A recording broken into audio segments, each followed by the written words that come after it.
मजहब की खराबी है ना अखलाक की पस्ती। मजहब की खराबी है ना अखलाक की पस्ती, दुनिया के मसाइब का सबब है और ही कुछ है। सलाम, नमस्ते, सत श्री अकाल। मैं हूं आपके साथ हर्षिता मिश्रा और आप देख रहे हैं टाइम्स मेल।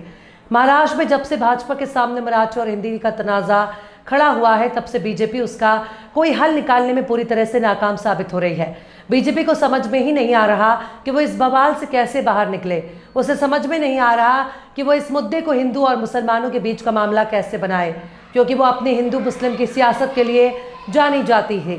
वो तो मंदिर और मस्जिद की सियासत के लिए जानी जाती थी। बीजेपी इंडिया पाकिस्तान की सियासत के दम पर देश के लोगों को भड़काती थी। अगर बीजेपी से हिंदू मुसलमान इंडिया पाकिस्तान जैसे जुमलों को छीन लिया जाए, बीजेपी गूंगी बहरी बन जाएगी, क्योंकि उसके डिक्शनरी में इसके अलावा कोई भी अल्फाज मौजूद ही नहीं। मुसलमान बीजेपी की अपनी सियासत चमकाने का सबसे बढ़िया मोहरा है। अगर मुसलमान के खिलाफ बोलने पर रोक लग जाए तो बीजेपी की सांस गले में अटक जाएगी, वो कुछ बोल नहीं पाएंगे। एक तरफ महाराष्ट्र में हिंदी बोलने वालों को पीटा जा रहा है, उसको जबरन हिंदी सीखने के लिए कहा जा रहा है, तो वहीं दूसरी तरफ इस मामले में अभी भी मियाँ भाई काफ़ी दूर नजर आ रहे हैं, क्योंकि मुंबई में मियाँ भाई लोग अपना कारोबार मराठी में करते हैं, लेकिन आपस में बातचीत उर्दू और अपनी दूसरी मादरी जबान में करते हैं। लिहाजा उनके लिए मराठी सीखना कोई बड़ी बात नहीं, उनके लिए मराठी ना सीखना कोई बड़ी मुसीबत नहीं। लेकिन ये बात बीजेपी को बहुत बुरी लग रही है, क्योंकि ज़्यादातर मामले में हिंदू ही हिंदू को पीट रहे हैं। हालांकि इस मामले को मजहब के चश्मे से नहीं देखना चाहिए, लेकिन बीजेपी इस पूरे मामले को हिंदू मुस्लिम के तनाज़े में उलझाना चाहती है। हिंदी और मराठी के मसले को हिंदू और मुसलमान का मसला बनाने पर तुली है। इसी तरह महाराष्ट्र में बटला टेनी बार बार हिंदी और मराठी जबान के मामले को हिंदू और मुसलमानों के झगड़े कराने के लिए उठा रहा है।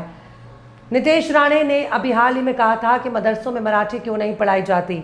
अब 2 कदम और आगे बढ़कर नीतीश राणे ने कहा कि मदरसों में तो मराठी नहीं पढ़ाई जाती, वहाँ तो ये पढ़ाया जाता है कि हिंदुओं को कैसे खत्म करना है। उन्होंने आगे कहा कि देश का इस्लामिक राष्ट्र बनाने की कोशिश हो रही है, इसलिए हिंदुओं को एक होकर रोकना होगा।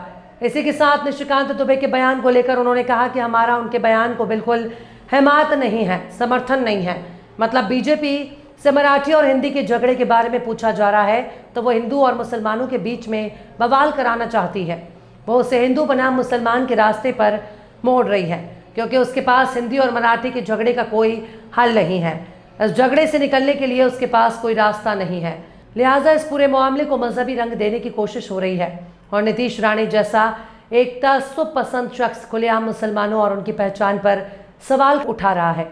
जबकि महाराष्ट्र में मदरसों में मराठी पढ़ाई भी जाती है, वहाँ अलग अलग जबान सिखाई भी जाती है। यही वजह है कि महाराष्ट्र में रहने वाले मुसलमानों के लिए मराठी सीखना और सिखाना कोई मुश्किल काम नहीं। लेकिन इससे नीतीश राणे के पेट में दर्द हो रहा है, क्योंकि देश की आवाम बीजेपी से अगर मराठी का मामला पूछ रही है तो नीतीश राणे बार बार उन्हें मराठी से हटाकर मदरसों की तरफ घुमाने की कोशिश कर रहा है, ताकि उनको मराठी के सवाल पर जवाब ना देना पड़े। चूँकि महाराष्ट्र में बीजेपी की हुकूमत है और बीजेपी की हुकूमत में रहने के दौरान ही हिंदी जबान बोलने वालों के साथ मारपीट हो रही है, उसके साथ बदतमीजी हो रही है, उसको परेशान किया जा रहा है, उनको पीटा जा रहा है, उनसे जबरन मराठी में बोलने के लिए कहा जा रहा है, और तो और इसका वीडियो बनाकर सोशल मीडिया पर वायरल किया जा रहा है। पर अफसोस, महाराष्ट्र में देवेंद्र फडणवीस की सरकार चुपचाप टुकुर टुकुर ताक रही है। उनकी हिम्मत नहीं है कि वो राज ठाकरे को गिरफ्तार कर सके, उसे जेल में डाल सके और महाराष्ट्र नवनिर्माण सेना पर बैन लगा सके, पाबंदी आयद कर सके। लिहाजा वो बार बार इस मामले को मुस्लिमों की तरफ डाइवर्ट कर रही है। अभी हाल ही में नीतीश राणे ने कहा था कि मदरसों में उर्दू की जगह मराठी जबान पढ़ाया जाना चाहिए, और तो और मस्जिदों में 5 वक्त की अजान भी मराठी जबान में ही दी जानी चाहिए। इसी के साथ कांग्रेस की ओर से मुंबई में मराठी स्कूल खोले जाने के फैसले पर नीतीश राणे ने कहा था कि मराठी स्कूलों को क्या ज़रूरत है। अपोजिशन पार्टी को मुस्लिमों से कहना चाहिए कि वो अजान भी मराठी ज़बान में दें, मदरसों में उर्दू की जगह मराठी पढ़ाई जाए। मदरसों में असली पढ़ाई तभी होगी जब वहाँ मराठी ज़बान में तालीम दी जाएगी। लेकिन गौर करिए, इन सब के मामले में अजान जैसे मामले को ज़बान से जोड़ने की हरकत नीतीश राणे के लिए भारी पड़ सकती है। नीतीश राणे कैसे हसास मौजू में हाथ डाल रहा है, जिससे न सिर्फ हिंदुस्तान की हुकूमत को जवाब देना होगा, बल्कि नीतीश राणे जैसे नफरती जमूरे मंत्री को एक सड़क छाप मवाली में शुमार भी किया जाएगा। और ये सब कुछ मजबूर होकर बीजेपी ही कर सकती है, क्योंकि अजान एक मजहबी पहचान से जुड़ा मामला है, और अजान जैसे मामले को जबान से जोड़कर नीतीश राणे न सिर्फ मुस्लिमों को भड़का रहा है, बल्कि उसकी यह हरकत निहायत ही बदतमीजी शुमार की जाएगी। और ऐसे वाहियात शख्स को महाराष्ट्र की हुकूमत में बैठने का कोई हक नहीं।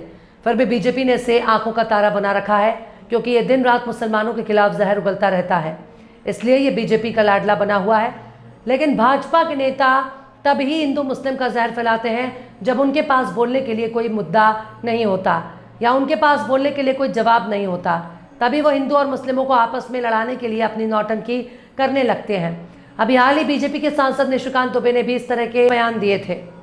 राज ठाकरे को चैलेंज किया था कि महाराष्ट्र में हिंदी बोलने वालों को परेशान कर रहे हो, अगर हिम्मत है तो उर्दू बोलने वालों को पीट कर दिखाओ।